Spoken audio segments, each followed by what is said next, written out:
거룩하신 하나님 아버지, 은혜를 감사드립니다. 이 시간을 통해 하나님께 기도로 나아갑니다. 말씀 속에서 우리 자신을 보게 하시고 하나님 기뻐하신 자리로 나아가는 우리가 되게 하옵소서. 예수님 이름으로 기도드립니다. 아멘. 찬송가 336장 하나님께 찬양드립니다. 찬송가 336장입니다. 환난과 핍박 중에도 성도는 신앙 지켰네. 이 신앙 생각할 때에 기쁨이 충만하도다. 성도의 신앙 따라서 죽도록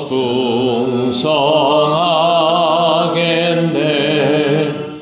옥중에 매인 성도나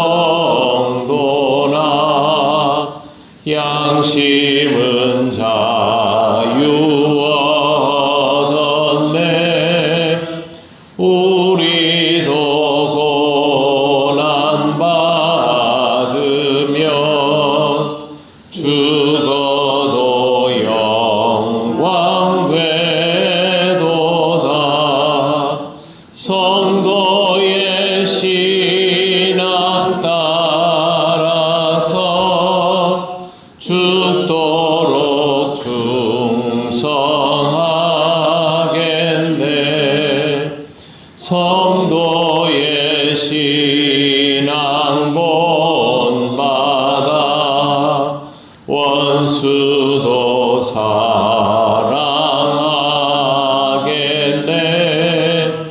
인자한 언어 행실로 이 신앙 전파하도라. 성도의 신앙 따라서 죽도록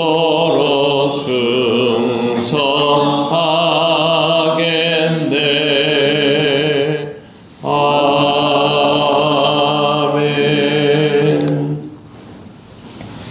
하나님 말씀 요한계시록 18장 21절에서 24절입니다.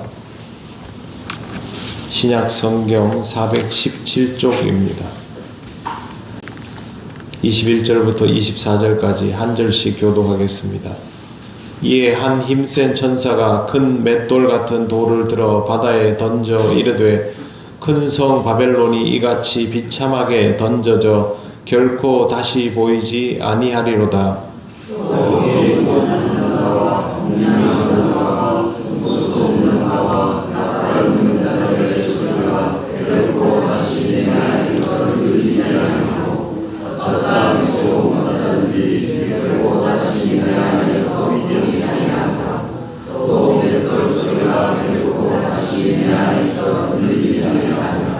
등불빛이 결코 다시 내 안에 비치지 아니하고 신랑과 신부의 음성이 결코 다시 내 안에 들리지 아니하리로다. 너의 상인들은 땅의 왕족들이라. 내 복술로 말미암아 만국이 미혹되었도다.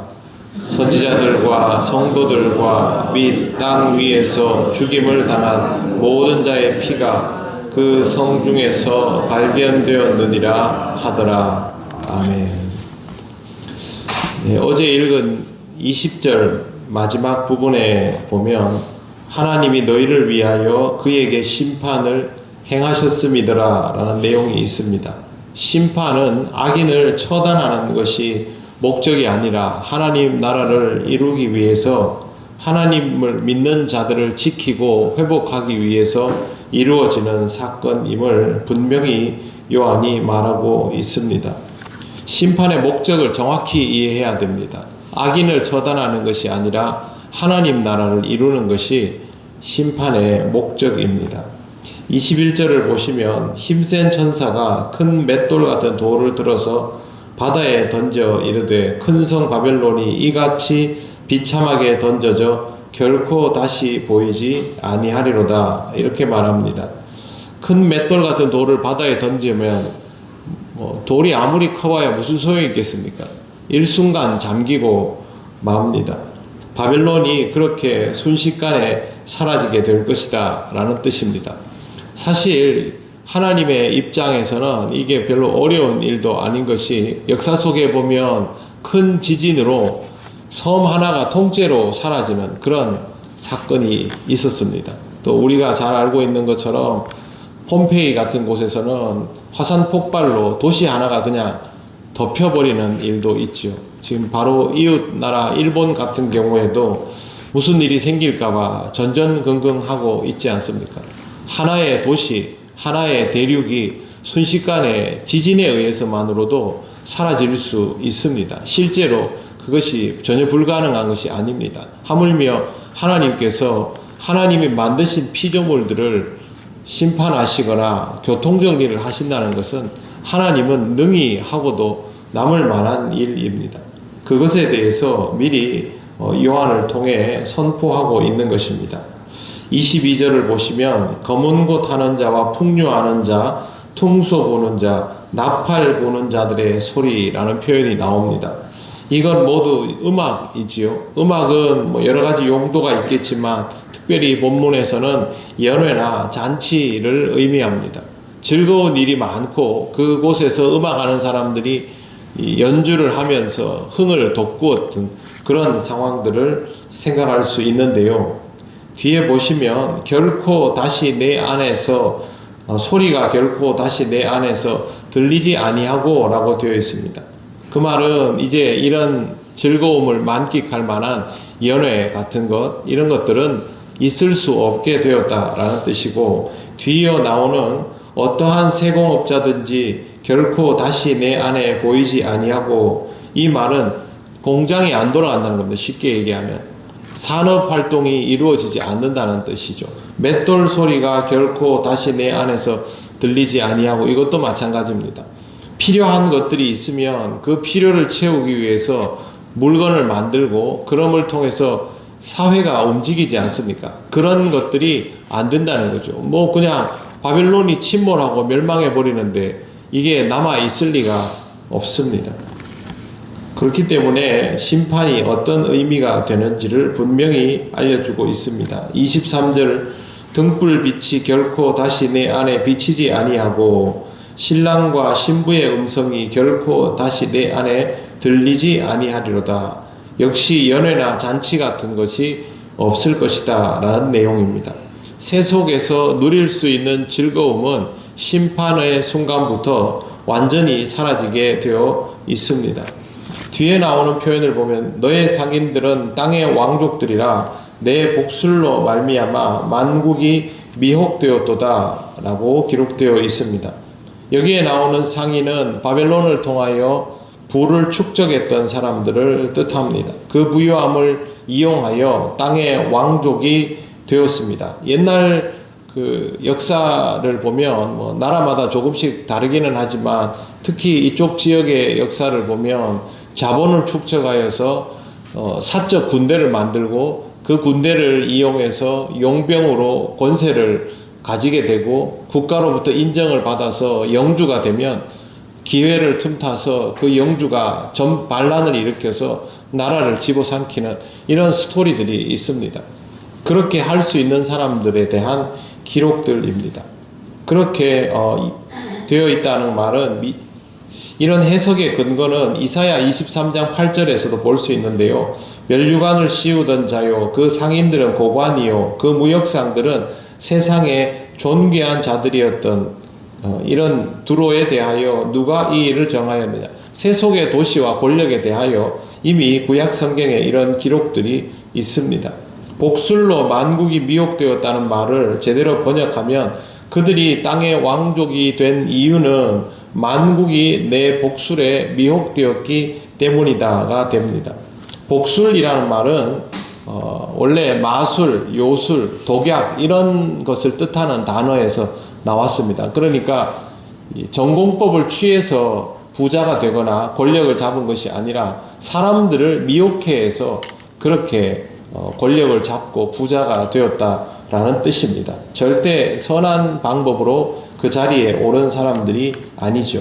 바벨론을 이용하고 세상을 속이는 기술로 정점에 올라가 있는 사람들을 하나님께서 그냥 내버려 두실 리가 없습니다. 24절을 이제 보십시오. 선지자들과 성도들과 및 땅 위에 죽임을 당한 모든 자의 피가 그 성중에서 발견되었느니라 하시니라. 하나님께서 멸망하시려는 이 성, 그동안 잔치와 연회가 베풀어지고 온갖 화려함이 있고 권력자들이 득세하던 이 성에 보면 선지자들과 성도들과 땅에서 죽임당한 자의 피가 발견된 것이죠.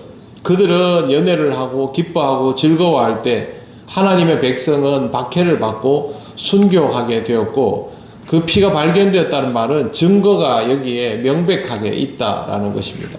하나님의 나라를 이루어 가실 때 하나님께서 이걸 어떻게 그냥 내버려 두실 수 있겠습니까? 결국 그들이 다 죽인 것 아닙니까?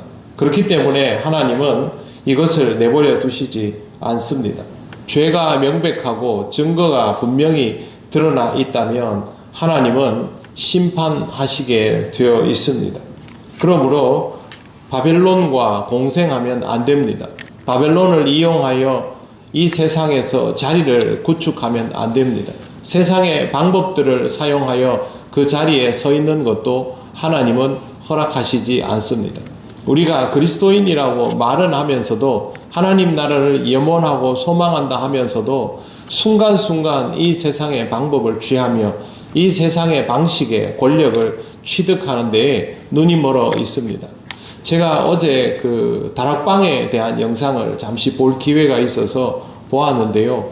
다락방이 이단으로 이미 오래전에 치부되어 있지만 몇몇 교단에서 굉장히 망설이고 다락방에서 자기들이 회개하고 있다, 고치겠다 이러면 또 한번 봐주고 이런 일들이 있었는데 정말 놀라운 일들이 그 안에 일어나고 있더라고요.